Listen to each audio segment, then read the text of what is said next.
A Prayer in Spring by Robert Frost. Oh, give us pleasure in the flowers today, and give us not to think so far away. As the uncertain harvest keep us here, all simply in the springing of the year. Oh, give us pleasure in the orchid white, like nothing else by day, like ghosts by night. And make us happy in the happy bees, those swarm dilating round the perfect trees. And make us happy in the darting bird that suddenly above the bees is heard, the meteor that thrust in with needle bill, and off a blossom in mid-air stands still. For this is love and nothing else is love, to which it is reserved for God above, to sanctify to what far ends he will, but which it only needs that we fulfill.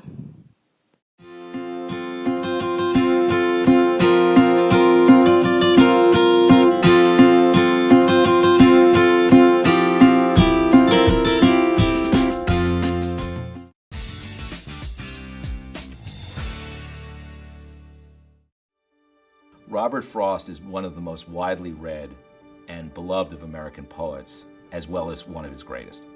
Four-time Pulitzer Prize-winning poet, Robert Frost was a national celebrity, famous for writing poems about rural life using American colloquial speech. Robert Frost is well known for a few poems that he managed to lodge in everyone's head. Stopping by Woods on a Snowy Evening, also Mending Wall, and The Road Not Taken, of course, is probably the most famous of all of his poems. While most people associate Robert Frost with New England, he was born in San Francisco on March 26, 1874, and he moved to New England at age 11 after the death of his father. Frost began writing poetry in high school, where he met his future wife, Eleanor White. He briefly attended Dartmouth, then went to Harvard in 1897, but left before graduating due to illness and his wife's pregnancy. After Harvard, Frost took up farming. During this time, he lost 2 children to influenza, and he wasn't a very good farmer. The farm did not thrive, but his work thrived.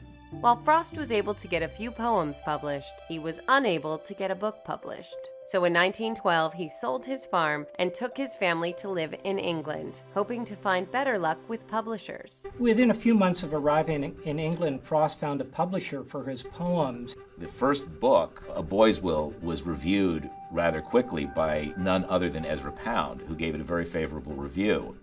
Shortly after World War I broke out, Frost moved back to the United States and settled in Franconia, New Hampshire, where he wrote and began his long teaching career, starting off at Amherst College. Robert Frost was really the first bard on campus. He taught at various universities, Amherst, Michigan, Harvard, Dartmouth, Middlebury. He moved around a lot. He was in and out of universities, and as he used to call it, barding around. By the end of his career, Robert Frost was showered with honors. He received over 40 honorary degrees. He also received the Congressional Gold Medal.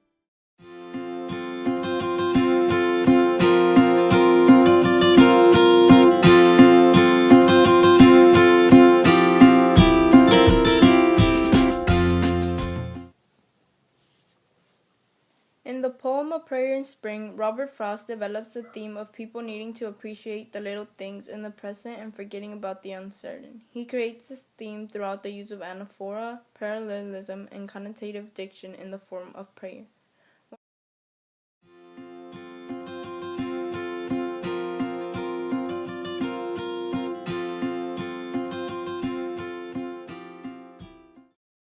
One of the first things that stands out from the poem is the line, "Oh, give us pleasure." The repetition of the phrase at the beginning of the sentence creates an anaphora which emphasizes how people need to be grateful for God's creation. In the second stanza, the phrase is followed by a simile, like nothing else by day, like ghosts by night. The use of both an anaphora and a simile create the idea that people overlook some of the smallest things and tend to forget how important each one of them is in their lives. Each one of us tends to become too busy to remember the ghost by night.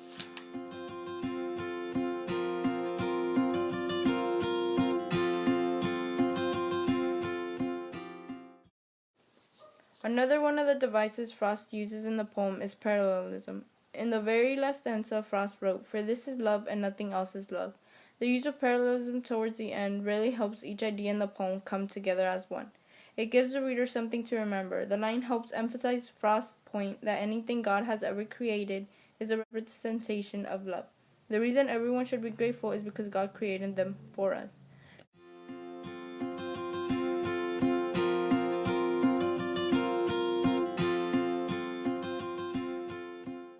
Lastly, Frost uses connotative diction throughout the poem to convey the religious aspect of it.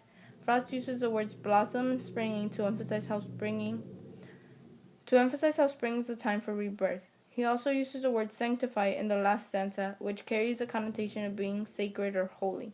This helps Frost create the theme of being grateful for the present without worrying about the uncertain. Through the use of anaphora, parallelism, and connotative diction, Frost conveys his theme.